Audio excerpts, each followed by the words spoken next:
again with appreciation to the Vice Chancellor, Professor Tahir Maman, and the entire management of Bayes University.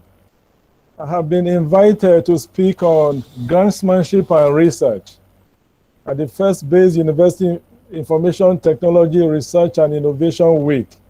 I'm so honored to be here. I have met Dr. Rislan Kanyan several times in Nigeria and outside Nigeria, and this is such a great opportunity. We have a brief outline here. This is the outline of the presentation. We have a brief warm-up, and then background to grantsmanship, a brief background to research, and the key take-home message is about the big logos of granting agencies. And we see this as the creme de la creme of this presentation. Who are these granting agencies, and how can they potentially transform any institution? What are the critical gaps in grantsmanship and research in every university? How can we have a culture of grantsmanship and research? What is the process? What is the strategy? What are the likely expectations? And then they will do some reflections, and then we're going to show several miscellaneous slides on this topic on grantsmanship and research. Again, what is grantsmanship in plain language? What are the different categories of grants? What is research in plain language? How do we generate research ideas? What are grant cycles, and what are research life cycles? Then we look at our curriculum vitae, and that section of the curriculum vitae that must be populated by our credentials of grantsmanship and research. So simple definitions for grantsmanship.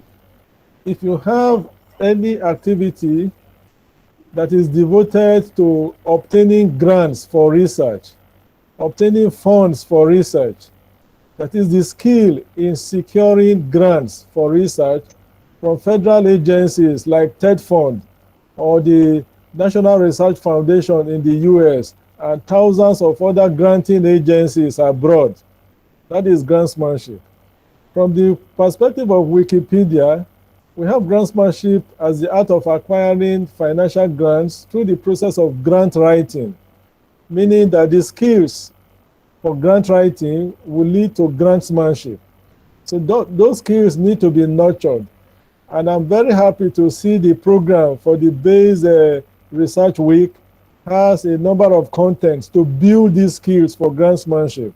So I thank the LOC for that. So grantsmanship can also apply more broadly to overall field of fundraising, from private foundations to community foundations, etc. This is where graduate employability is a big deal. For example, in terms of employability, all these agencies need expertise as grantsmen and women to tap on these resources to promote research and innovation. So this is part of the background to my research. Briefly about the different categories of grants. We all know about grants for basic research, either in astronomy or in chemistry, physics, geology, etc. We have R&D for research and development grant, where research is tailored towards impact at the community level. You have the A's for African Centers of Excellence, that is by the World Bank. You have the IoT, which is called the Innovators of Tomorrow, again by the World Bank. You have the capacity building, or where the capacity already exists, you have capacity strengthening grants, mostly by the European Union or the IDRC Canada or the DFID United Kingdom. You could have a book grant, e.g. by the Canon Foundation. So we're on categories of grants. So we listed all this, but before then, we went through the different categories of definitions of grantsmanship. So we're on categories of grants. I started with the research grant, again for basic research, to extend the frontiers of knowledge. And when you extend research grant to R&D grants, again, with impact at the community level or at the societal level, for impact, the impact of research translating to communities and society. We have the A's for African Centers of Excellence, principally by the World Bank. You have the IoT, that is Innovators of Tomorrow, again by the World Bank. You have capacity building grants, but where capacity already exists, then we can have capacity strengthening, principally from the European Union. We can have a book grant, e.g. from the Canon Foundation for Scientific Research, or travel grant from multiple granting agencies, or academic fellowship grants, e.g. the Flair or the Carnegie or the Andrew Mellon foundations. You have the conference hosting grant, which is principally from the IDRC Canada and European Union. You have the academic mobility grant from the European Union. But you could have other grants that encapsulates, that cover all this together. So this may not come solo. Again, this is part of the background to the presentation. Usually we talk of project life cycles, particularly for an institution like OAU or for Bayes University. The project life cycle starts from the finding funding, which is also called opportunity scanning. If I ask you, if Bayes University has 100 academic departments, we could match each department with a grant or several granting options. And that is where this finding funding comes in. That is, whatever the department, whatever the discipline, whatever the specialization, we can always find funding. This is also called opportunity scanning for every specialization. When we have gone through this opportunity scanning, we could migrate to developing appropriate proposals to access grants for each of the specializations. After that, there is this routine submission process, and then we have the awards. We have the award, which leads to the setting up of the project, as well as the management of the project, and ultimately the successful closeout of the project. Underlying all this, we have research ethics and compliance, meaning that it is not sufficient to win a grant. We must protect our institutional images, our institutional position or standing by making sure that we adhere to research ethics and compliance, and that we run as many grant cycles or project life cycles as possible. We're going to change gears a bit and look at research. Again, these are simplified definitions of research. So what is research? Again, simple definition. A systematic investigations towards increasing the sum of knowledge. Systematic means it follows a process. It is methodical and meticulous, and ultimately it's going to contribute to the quantum of knowledge. We have a second definition, which is related to the first. It says an endeavor to discover new facts or to collate old facts by the scientific study of a subject or by the course of critical investigation. The critical investigation underlies a systematic process that follows specialized or specific guidelines, all geared towards increasing the frontiers of knowledge. Now, we look at some basic questions about research.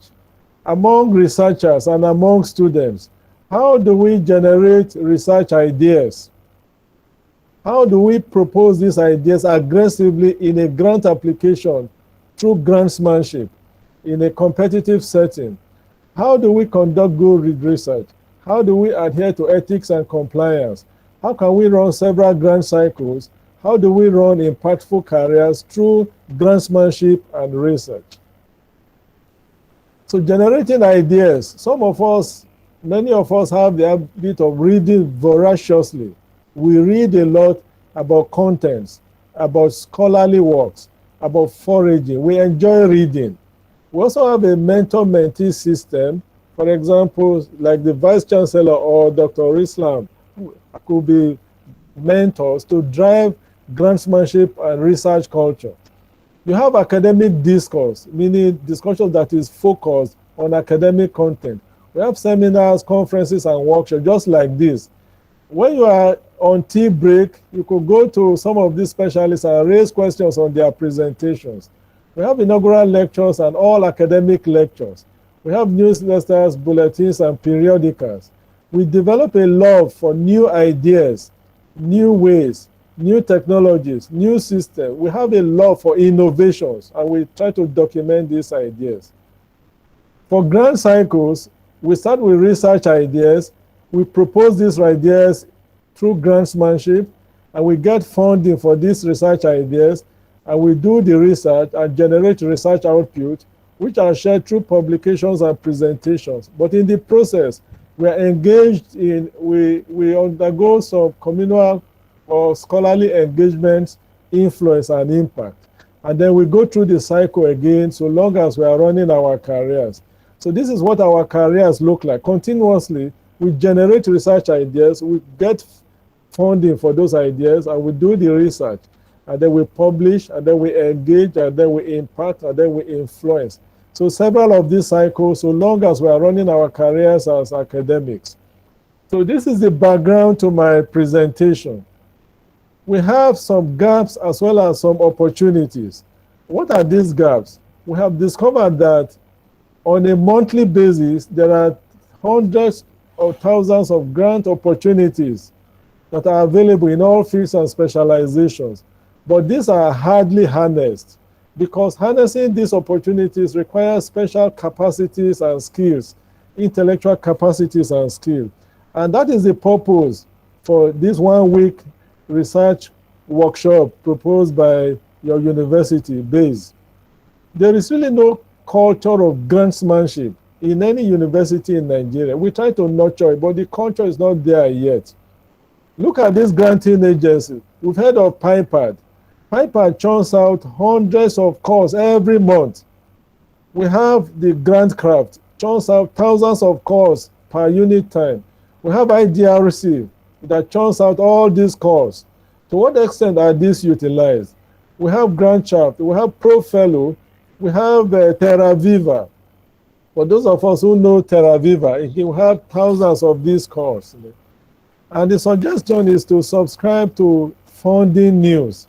Subscribe to newsletters of funding agencies, whether with IDRC or IFAD or Alexander von Humboldt or Carnegie or Rockefeller or FAO, Gates Foundation, the International Union for the Conservation of Nature, climate change adaptation in Africa. All this, we should have the habit of subscribing, because those bulletins contain information about the calls for proposals.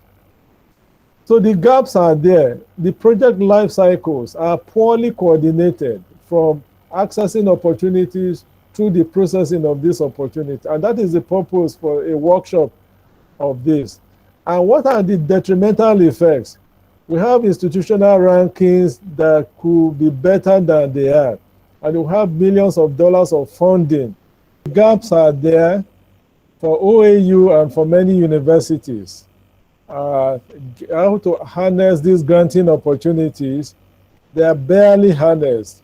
For example, we've all heard of PIPAD. We've heard of PIPAD.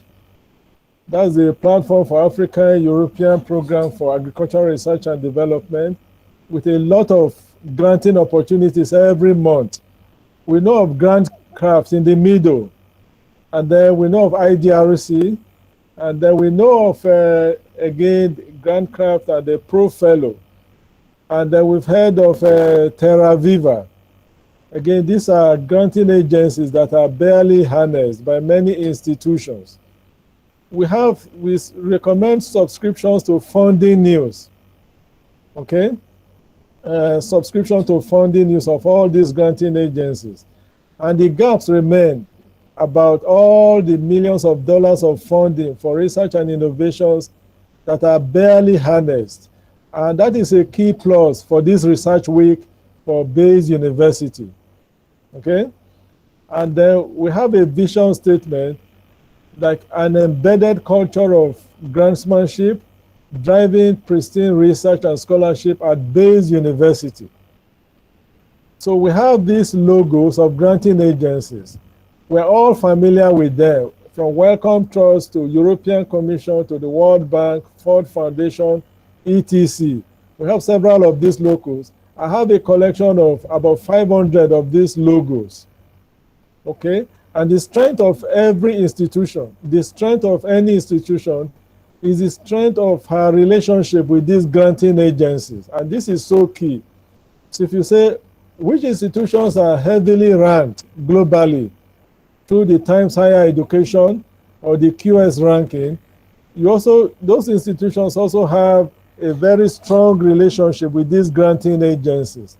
This is part of the talk. Now, some of these agencies have been operating for many years. All the currencies from Japanese yen to USD are represented. And this is so key. And the question is, how can these granting agencies be accessed continuously and consistently? This is a question for every institution. And then we have valuation. What is the total grant portfolio for every institution from all these sources, from these global granting agencies? I say, we also raise a question about what is the scenario for our institution. We have scenario 0, 1, and 2. Scenario 0 is where an institution does not have a grants culture. We have scenario 1 where the institution is trying, but it's still not good enough. We have scenario 2 where the institution is very vigorous about grantsmanship and has overall high application success rates. And that is the aspiration for every institution. For individual labs, we have seen labs where they process almost 6 grants at the same time. You have the current grant or 2 grants that are currently being implemented. You have at least 2 grants that are currently being initiated for 2022, and you have 2 old grants that are being retired in December 2021. This should be the ideal for many of our institutions. So during question time, we can also discuss about this. Now, I mentioned sections of a curriculum vitae, and I abstracted the fellowships, research grants, and research fellowships and study fellow. We want in our CVs, we want these sections to be populated, meaning that we have several of these grants, and this is a boost to employability for all of us. So some of the questions, some of these were mentioned before. Do our institutions have a Grassmanship index? That is the proportion of all available and accessible grants that are successfully won and processed, e.g. from PIPAD, from GrantCraft, or from Terra Viva. Do we have a trend analysis? Where are we really? Where are we coming from and where are we going?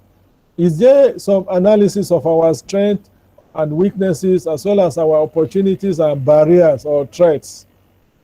Again, these are questions for our institutions. Again, some of these were mentioned before. What is the connection between grantsmanship and research? We say grantsmanship drives cutting-edge research. That is the simple answer. What is the connection between grantsmanship and careers? Robust careers ride on grantsmanship and research cultures. What are the links between grantsmanship skills and professional recognition and employability?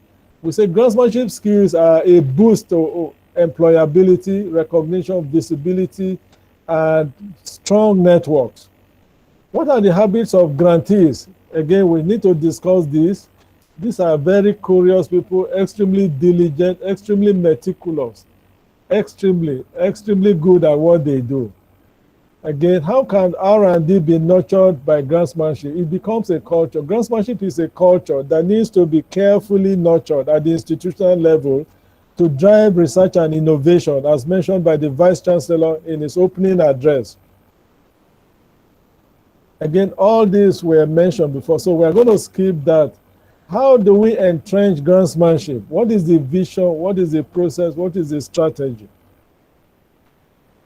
So we have some mission statements. For Bayes University, imagine Bayes University being a key institution of choice by granting agencies, meaning that in terms of compliance, in terms of ethics, in terms of research governance, that all the structures are in place by Bayes University and indeed other universities in Nigeria, that they become institutions of choice by granting agencies. It takes a lot of hard work.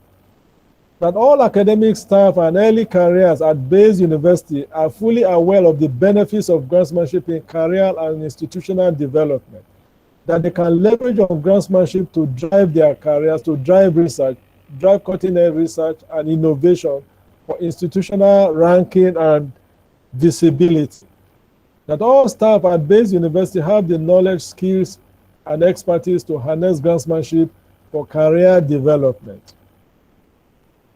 And that all programs across all disciplines and faculties at Bayes University are fully supported and funded through grants. And the question I want to ask is, are these very ambitious? Are these too ambitious? And I say no, they are not. These are very, very highly realizable. That Bayes University could set targets for the centers of excellence and innovators of tomorrow, all the calls, and make sure that many of these researchers are implementing a grant at any given time. Again, these are ambitious. The focus is to look at all the granting agencies as highlighted. What are their calendars? How do we make sure that we can build capacity to respond to those calls and to harness all the benefits of grantsmanship for institutional development? Again, it could be ICT driven. For example, some institutions have use Cradle, some use Spin, some use Pivot as apps and software to drive R&D, to drive grantsmanship. Again, they have access to all the databases like TerraViva or GrantCraft or Research Africa. Again, these are institutional capacities. We have, for example, customized training and workshop, just like this one-week research workshop by Bayes University, which I commend very highly. The students at all levels are taught about the grantsmanship. And then we have early careers, early faculties, that you have specialized workshops on R&D, about collaborative high-impact research, about mega grants, about World Bank aids and innovators of tomorrow, about Bill and Melinda Gates, about academic fellowship, about mobility grants by the EU, about conference grants and all others. Okay? I hope I am still audible.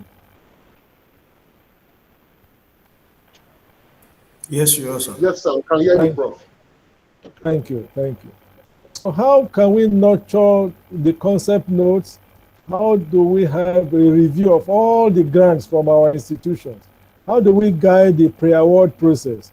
How do we guide the post-award process in terms of compliance, ethics, projects, material transfer agreement, environmental impact assessment, genetic impact, etc. Town hall meetings across faculties, mentor-mentee system, which is so critical. I know the Vice Chancellor and the DVC, Research and Innovation, have vast experience in these matters. So you could build a mentor-mentee system into the whole structure.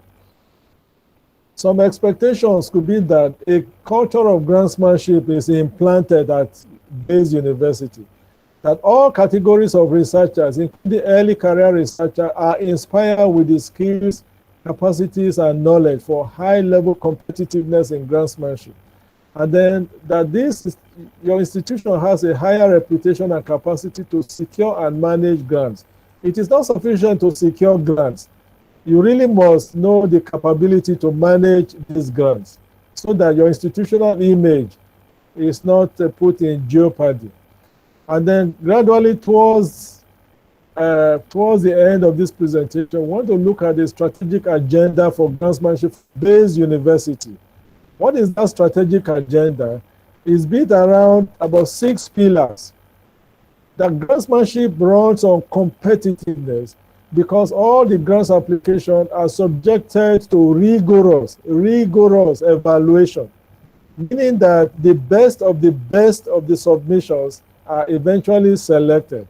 So we cannot run a grantsmanship culture without high-level competitiveness. We could have a second pillar on smart targets. What are those smart targets we could set as an institution? How do we build synergy as part of our strategic plan? How do we build alertness? How do we build inclusiveness? How do we build Ubuntu? Ubuntu means altruism. altruism, arrangement where everybody is involved and everybody benefits, the whole system benefits, and individuals are happy. So we quickly look at each point. If we look at competitiveness, how do you up the game? How do you build? Do you have a Grassmanship think tank? If you do not have, you can have one that can be driven with the permission of the Vice Chancellor, driven by the Deputy Vice Chancellor, information, research and information, research and innovation. That think tank drives the strategic agenda for Grassmanship for the university. Many of our universities do not have this as a strategic think tank that drives Grassmanship at all levels and at multiple scales. Do we have Grassmanship themes for specific programs? For example, the next African Center of Excellence by the World Bank, or the next IDRC call, or the next European Union call, or the next Horizon 2025 call, or the next third fund call. Do we have Grassmanship clusters across programs? Do we have high impact collaborative Grassmanship clusters? So that is competitiveness as the central term here. We also have alertness, meaning that don't allow all the calls for proposals to flow past. What are all those calls for R&D? What are all those calls for capacity building?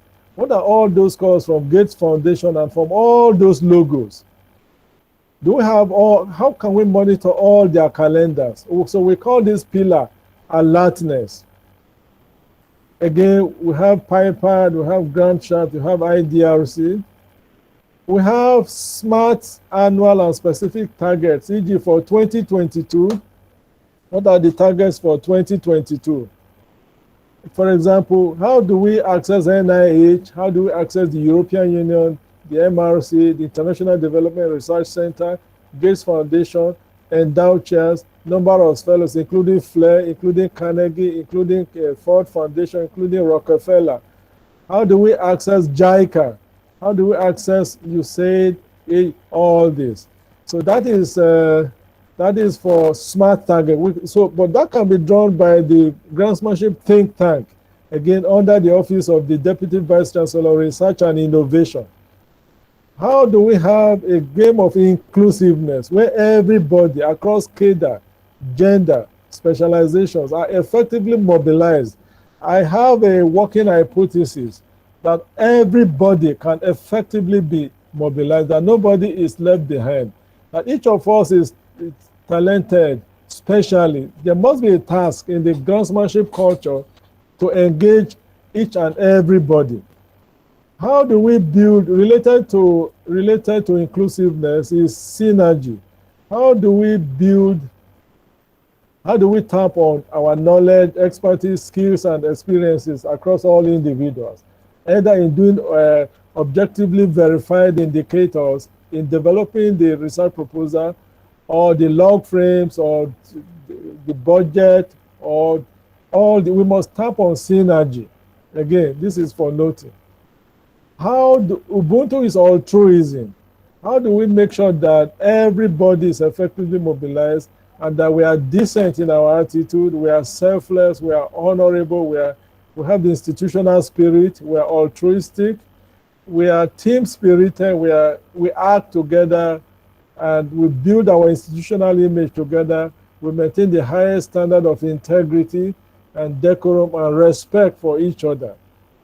So, some reflections. Again, we are reminded of these logos. Some reflections. No institution can survive or grow or flourish without a culture of Grassmanship. And we have, through the course of this presentation, shared a few of the experiences we have gathered over time.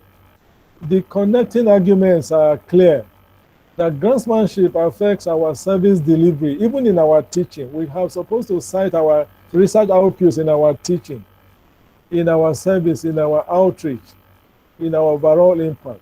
Our ranking as individuals and as institutions is also tied to Grassmanship and research.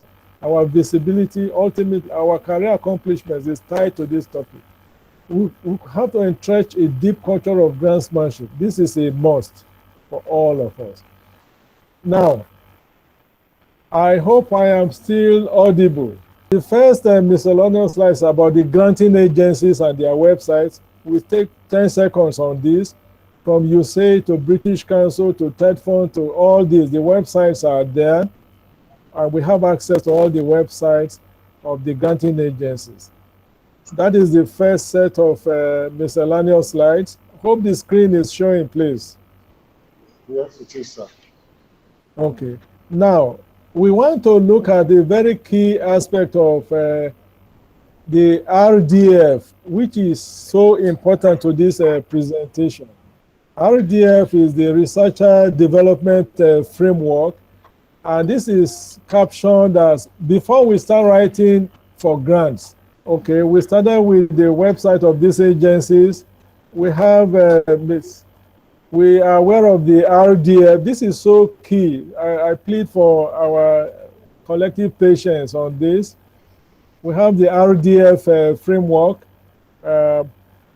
This is so key that before we start applying for grants, what is the status of our knowledge and intellectual abilities? This is what is described here. Okay, this is so key.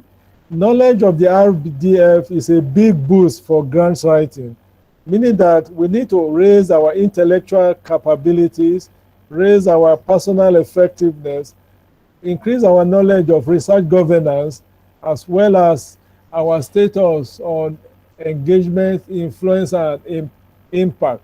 This is so key to grantsmanship, meaning that continuously we need to raise our overall status about our knowledge and intellectual capacities.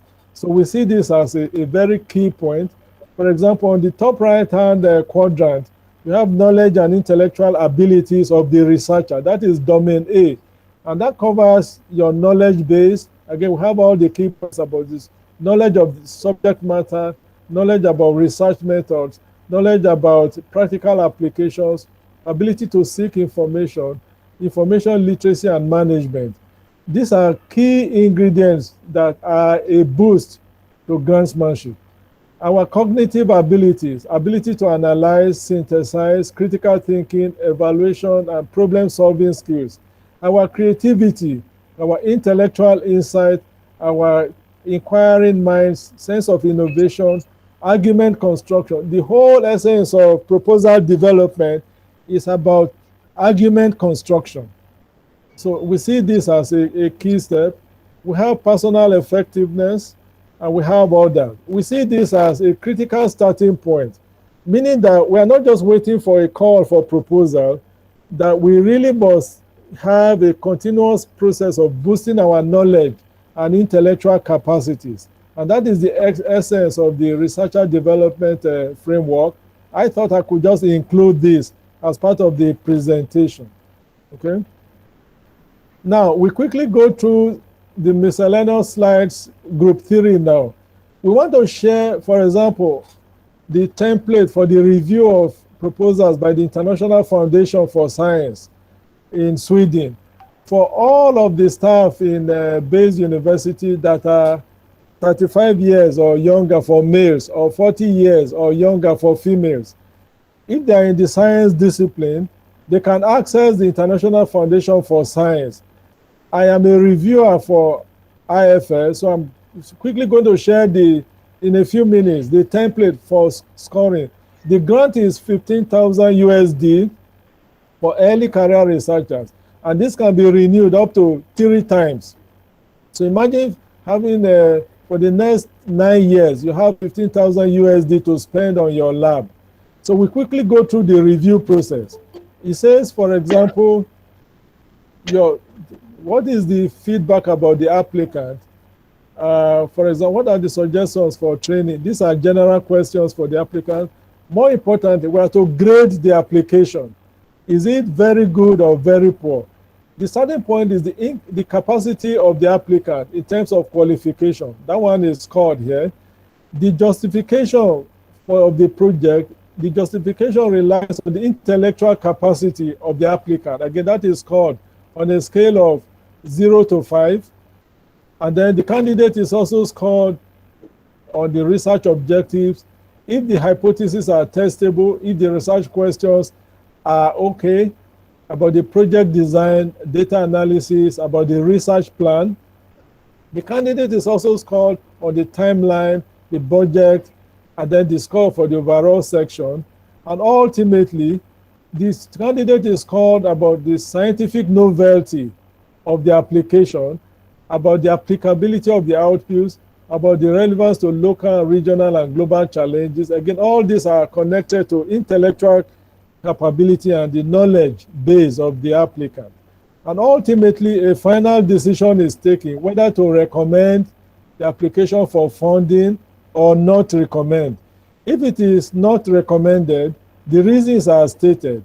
If it is recommended, the reasons are also stated that this application is top rate in terms of all the scientific norms and standards, as well as due diligence to scientific principles. Again, I thought I could include this here to inspire. This is the template or the marking scheme for IFS proposal. So we are gradually rounding up. We have a third category of slides, the reasons for rejection of proposals by the IFS. This is just 2 slides. Number 1 reason is where the overall concept is wrong, or where the budget is inflated or has items that do not match the research methodology, or where the hypothesis is not testable, or where the objectives are not well framed, or where the research plan is not good enough, or where the applicant's qualification or where the literature review is not up to date, or where the application form is haphazard, or where the address queries are questionable, or where the time frame is not in harmony with the research plan, and where the and all other reasons. Again, these are reasons for rejecting some of the proposals. And then we have them in chart form. But where the overall concept is wrong, then the application cannot fly. Or where the budget, as mentioned before, all these are in bars now. Now, we have almost finally now from miscellaneous slide. Have some of us heard of the concept of shut up and write? Shut up and write is of interest to all of us. On Google, if you do shut up and write on Google, you may get up to 445 million hits. So I ask, what is shut up and write? Shut up and write is a very special program by universities abroad to mentor graduate students to write and write well, where certain hours of the day are cordoned off for reading and writing, meaning no distraction, no access to social media, etc. It is coined shut up and write, and this has been a boost to graduate training as well as to grantsmanship. We have, for example, the program could run, for example, from Mondays to Friday, and we have hours like 9 a.m. to 2 p.m.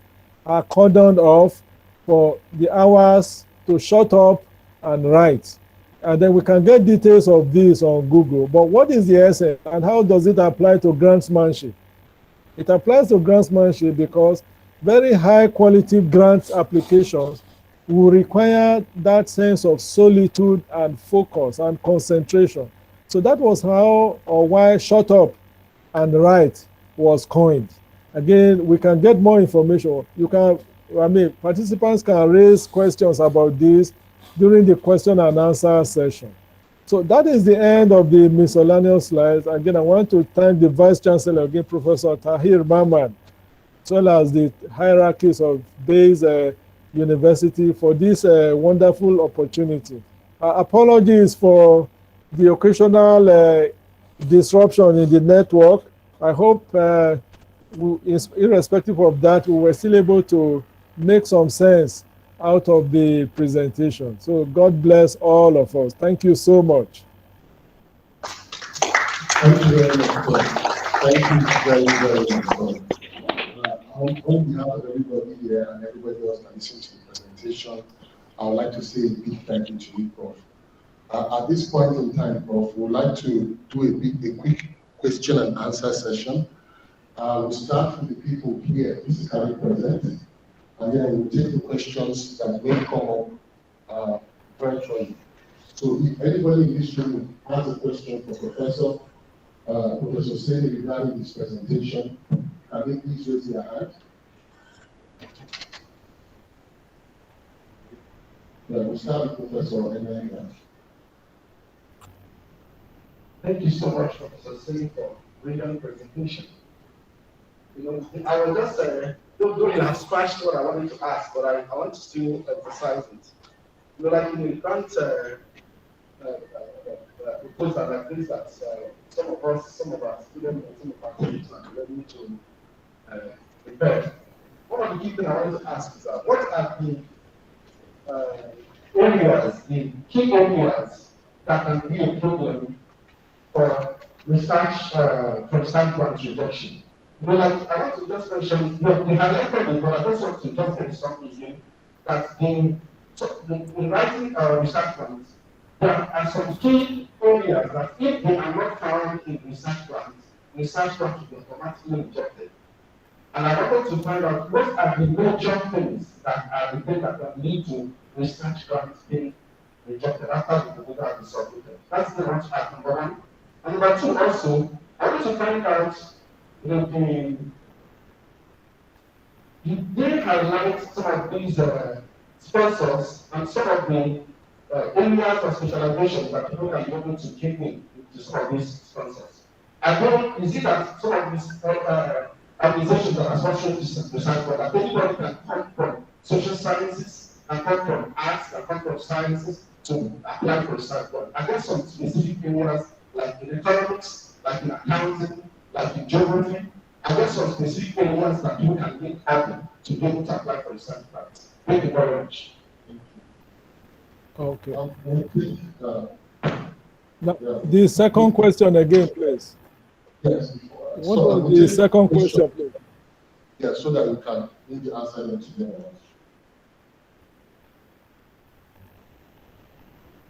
That's it.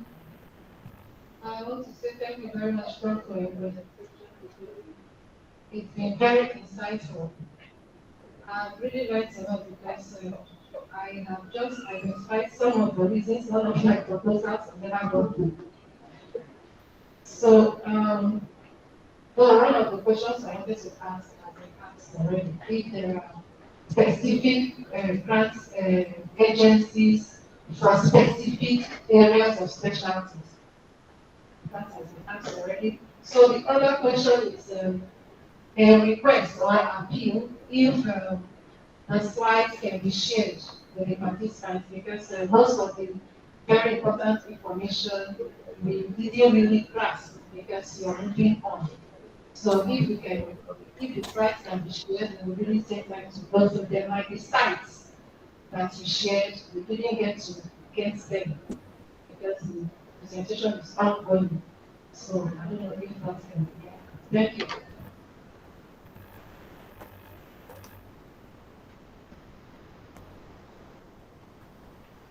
Any other question? Okay, Prof, over to you, sir. Oh, thank you. Thank you very much. Can you hear me, please? We can hear you very loud and clear, sir. Thank you very much for the 3 contributions. Again, the first question is the backbone of grantsmanship. The first question mentioned by, raised by our colleague, that why are grants rejected? And what I want to start with could be, for example, as mentioned in one of the slides, where the overall concept is wrong is a key aspect for grants rejection. Another key aspect is where there is lack of harmony in the application document. For example, we have the conventional design of many of these grant application templates. For example, from like an overview through some testable hypotheses, research objectives, research questions, methodology, ultimately outcomes, outputs, and deliverables. we want to identify a keyword like harmony. What is the harmony from the beginning to the end, from the title to the end of the write-up? There is this flowness. For example, the objectives, as well as the research questions, as well as the research methodology, as well as the deliverables are all in harmony, not disjointed, not disconnected. Meaning that if we have, for example, if I have the 6 objective application, we really must want to establish what is the degree of harmonization among the key sections. And then there are other areas too, what I call do not annoy how to avoid annoying the reviewer. For example, where tenses and grammar are poor. And then these are points of annoyance to some reviewers. Or where the hypothesis, particularly for research like the International Foundation for Science, where the hypotheses are not testable, that is a big deal. Meaning that we have a lot of concerns about the research outputs because the research is running on non-testable hypotheses, or where the objectives are not well. And part of the solution is what you call an iterative process. Iterative process, you could have up to 11 revisions, and where a mentor may also help you to revise. And then the more you revise, the better is the outcome.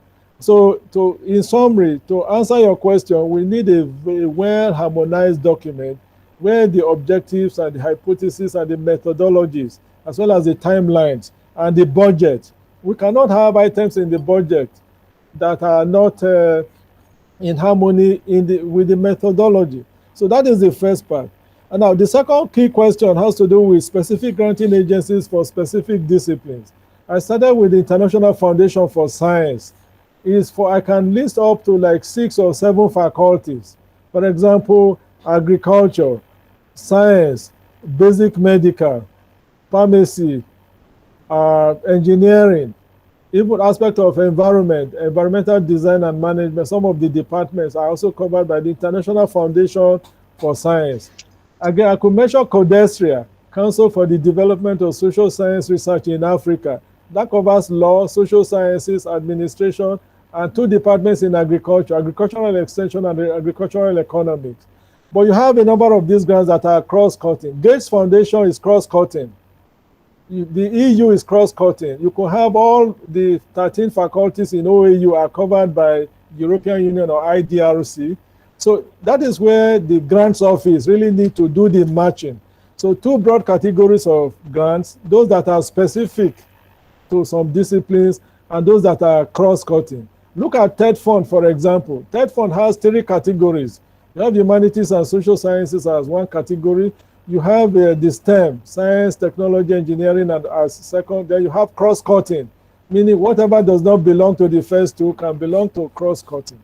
So, but it requires the Research and Innovation Office to drive that agenda, and that is a very key question.